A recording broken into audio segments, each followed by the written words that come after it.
સુરતના સચિન વિસ્તારમાં જ્વેલર્સની દુકાનમાં હત્યા બાદ 4 લૂંટારોએ કર્યો લૂંટનો પ્રયાસ। એક લૂંટારોને સ્થાનિકોએ માર મારતા થયું મોત।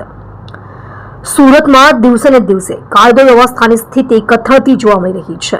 શહેરમાં લૂંટારૂ તત્વો અને અસામાજિક તત્વો બેફામ બન્યા છે। અવારનવાર ચોરી, લૂંટફાટ, મારામારીની ઘટનાઓ સામે આવી રહી છે, ત્યારે શહેરના સચિન વિસ્તારમાં જ લૂંટારુઓ બેફામ બન્યા છે।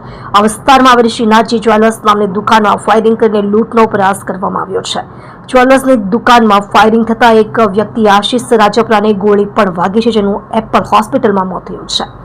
સચિન વિસ્તારમાં આવેલી શ્રીનાથજી જ્વેલર્સની દુકાનમાં આ બનાવ બન્યો, ત્યારે જ્વેલર્સની દુકાનમાં ગોળી વાગતા એક વ્યક્તિ આશિષ રાજપરા ઇજાગ્રસ્ત થયો હતો, જેને 2 ગોળી વાગી હતી, જેને તાત્કાલિક સારવાર માટે એપલ હોસ્પિટલમાં ખસેડવામાં આવ્યો હતો, જ્યાં તેને ડોક્ટરો દ્વારા મૃત ઘોષિત કરવામાં આવ્યો છે।